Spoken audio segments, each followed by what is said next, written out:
Hello and welcome back to another episode of Power Rangers Lore. Today we're going to be talking about Zachary Taylor, the first Black Power Ranger and the first Black Power Ranger. Can't say this enough, he is the first Black Power Ranger on so many different levels. Stay tuned for more.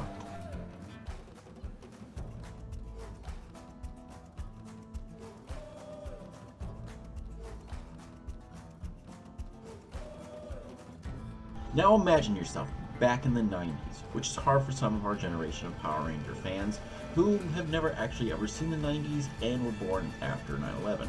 But hey, whatever. We're going to continue on from there. Just imagine yourself in the craziness of the 90s, the nostalgic age, the age where we still hope to strive to be at, even though it wasn't that great. Now, you're back there, you're hanging out with your friends in high school, you just got out, you're going to go to the juice bar, when suddenly you're teleported away into an undisclosed location known as the command center.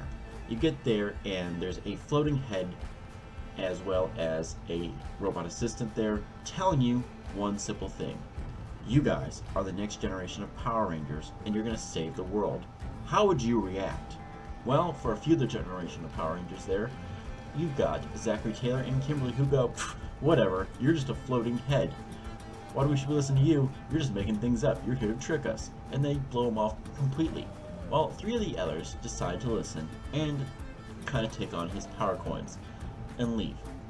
Finding yourself in the desert, you start to travel back, and suddenly you are attacked by these strange creatures known as putties. They're made of clay, they're humanoid, and they just make sounds like whoa, which then you are forced to fight. They quickly start to kick your butt when somebody has the decision to morph. Now, you eventually are forced to morph and you are able to destroy these monsters once and for all. You get that kick of adrenaline and you decide, you know what, maybe I can do this. Maybe the floating head wasn't exactly all wrong there. Maybe I am a Power Ranger. And that's the beginning story of Zachary Taylor, the first Mighty Morphin Black Ranger. Now, each of the crew of the Mighty Morphin Power Rangers had their own special quirks. Jason was the Red Ranger. He was the leader. He was strong, confident, and knew what decision to make at the time. We had Billy the Blue Ranger, who was the brains of the operation. He could create anything. He was smart, brilliant, tactical. He knew everything and everything, just not all that brilliant with his lingo when it comes to the ladies. Then there was Kimberly. She's beautiful, gymnastically inclined. She knew what to do, and kind of sometimes an airhead at times. Not too bad, but not the best at times either. You have Trini there, who is the kind and gentle friend who's always there to support you and is always trying to make sure the group is together in the end of the day. Now, then there's Zack, the main character of today's video. He is the one who is quick-witted, smart, funny, and a little bit of a jokester. He knows a different form of combat as well as all these different skills he's gained throughout life. While I said Trini was the one who wanted the whole group together and fit together perfectly, Zack was the one who made sure that maintained and was able to stay together with his quick-witted jokes and able to push off any problem. Now, there's only been a few times in Zack's history where he's had an issue, and that is when he's been forced to deal with 4 major threats in his life. And this video is going to deal with all 4 of those different threats. If we talked about every single issue he had, such as fighting a monster and getting punched back, we'd be here forever and a day. Now, let's get into the 4 major issues of Zachary Taylor and his entire life as a Power Ranger. Now, throughout this series, Zack is very confident and a very good person, but he's very cocky at his times. And when he's going to be a Power Ranger, he starts to get more and more confident because you know what, when you keep winning like that, you kind of have a certain disease known as the winning disease. You don't see any type of loss as a loss, you think it's the end of the world. And that's what happens. This is the first big breaking point of Zack and the Power Rangers themselves, when they are forced to deal with a new Ranger in town, the Green Ranger, an evil Ranger, essentially. I thought of some other words and it just escaped my mind. But he is the greatest evil Ranger to show up in the series at that time period. He shows up and quickly kicks the butt of all the Rangers, breaking them of all their self-confidence, as well as destroying the command center and doing a whole bunch more damage. Only when they realize that it is Tommy Oliver does it even hit them harder that someone they trusted had turned against them. At this point, Zack, as well as the rest of the Rangers, think about giving up being Power Rangers, that they're not worthy, and had their entire confidence shattered by this. And it wasn't just one battle that broke their confidence, it was a series of several battles. They had the command center destroyed, as I said earlier. They fought him hand to hand and had their butts kicked. And then they jumped in their Megazords, and he jumped in as well and kicked them out of their own Megazords. It was a huge confidence shatterer. There is nothing to redeem after that. After you just get your butt kicked on multiple different levels, you go, at least I got my Zord to fall back to, and then he jumps in and kicks your butt inside your own Zord. Tells you right there, that would break just about any man or woman. And it nearly did for Zack and the rest of the team. However, they were able to push past that, I don't know what I was going with there, and continue on through the entire series and able to defeat the evil Green Ranger. However, that was not the very first of his overconfidence shattering moments. It would actually be, well, when the Nasty Knight fully appeared on early in the series and basically beat the crap out of Zack right then and there on screen. How this all happened? Very simply. His friends were deciding to throw him a party for his birthday, but they were keeping it as a surprise party, hiding it all from him to let the surprise build up in there. However, it kind of backfired slowly on Zack and his friends because, well, Zack thought his friends had forgot his birthday, and he was starting to wonder if they even actually cared. They could have been caught up in some other daydream, or they just forgot because, they've been so busy being Power Rangers. Either way, it had really hurt Zack, and he decided to walk along the desert alone, kind of trying to figure out what he's going to do. Is he going to look for new friends, or maybe he'll just forgive them and continue on from there? When he's attacked by another monster, known as the Nasty Knight, one who would basically be his arch rival from that episode and in his nightmares from then on out. He was forced to fight the Nasty Knight and eventually would defeat him with the help of the team, who revealed later on that, hey, we did remember your birthday and happy birthday, it's a surprise party here at the juice bar. That built up his confidence again, but at that moment he almost broke and he could have succumbed to Rita's trap and been destroyed right then and there, if not for his friends. Another example of him being almost the broken confidence along with the rest of the Rangers is when a spell was cast on them and all their confidence was immediately taken away. They had no self-esteem and were just basically fumbling and going, oh, I can't fight this monster, I'm too weak, we're all scared, is basically what happened to them the entire time, and they were ready to give up being a Power Ranger right then and there. However, eventually this spell was broken and Zack and the rest were able to rally and defeat the monster once and for all. The last time his confidence was fully shattered was when Piranha Head would return under the power of Lord Zed himself and attack the Rangers. Now, they were used to fighting Rita's monsters, so they're pretty confident in this. They've already beaten Rita so many times that they lost count in truth. And when Lord Zed arrived, he immediately sent out this creature, Piranha Head, who kicked their butt. He snuck into their Zord and kicked it out just like the Green Ranger before him, and it was a whole situation of which they were not prepared for. They were beat by a single monster. What the heck's going on here? The only other time that defeated them this bad was a Green Power Ranger. Woo, it was a hard-fought battle, but eventually prevailed. But their confidence was shattered for a bit. Though they were able to restore it and gain more confidence as time go on, they were still kept on their toes the entire time of fighting against Lord Zed. Now, those were the four major parts of Zack's life that where his confidence was broken, but it isn't the whole character perspective of Zack. Zachary Taylor had a few other things going on there. He knew of a different style of combat to which he was the only one privileged to. He had taught a few others the minor basics, but he had Hip-Hop Kido. Now, if you don't know what that is, Hip-Hop Kido is a basically hip-hop fighting style.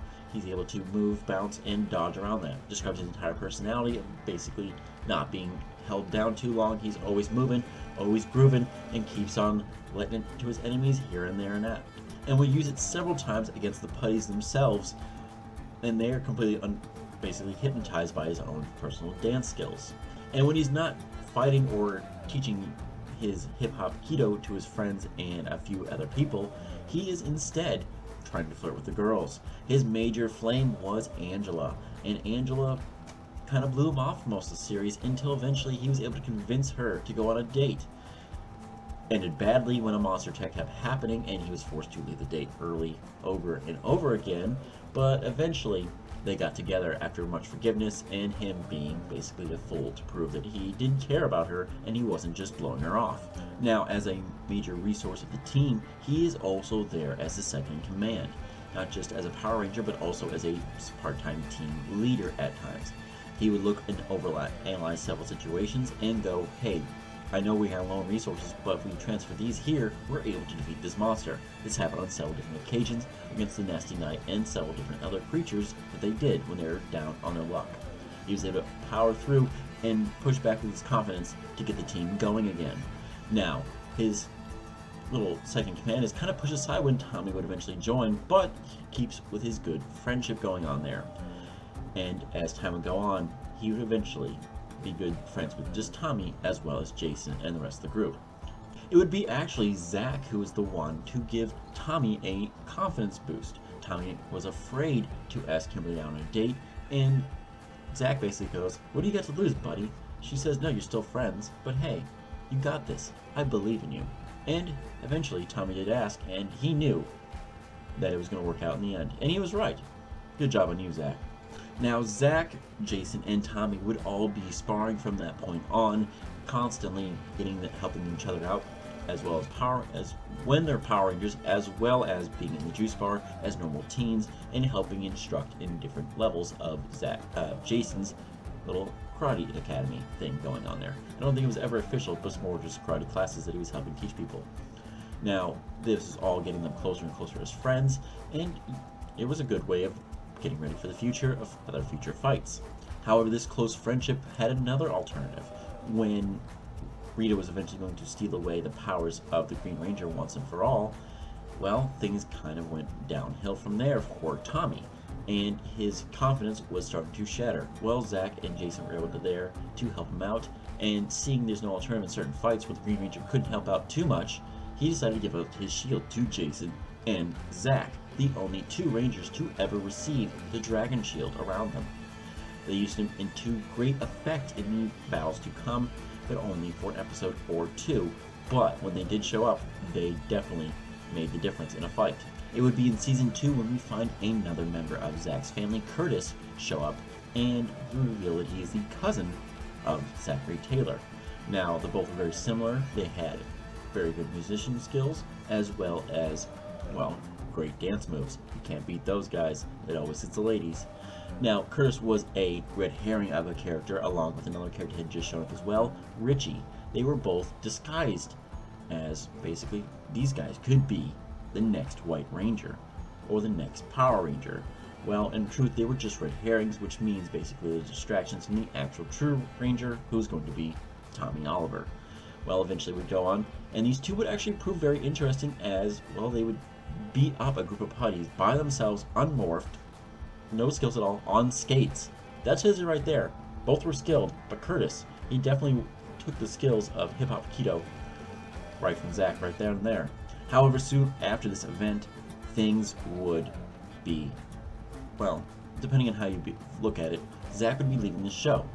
Zack would be going to a peace conference along with Jason and Trini. They've been selected amongst all these other students out there. Sadly, that all three of them were Power Rangers and would leave the Earth unprotected. Now, eventually, they would have to do a power transfer, go to another planet to get the Sword of Power, and give it to the next generation of Power Rangers. He would give his Black Power Ranger power of the Mastodon to Adam, and Adam from there would wear the mantle of the Black Mighty Morphin Power Ranger, until eventually it would go to Zeo. As of what happened to Zack after this, not quite known exactly what happened here and there. Now, if you're in the comics franchise, the Peace Conference was actually just a ploy.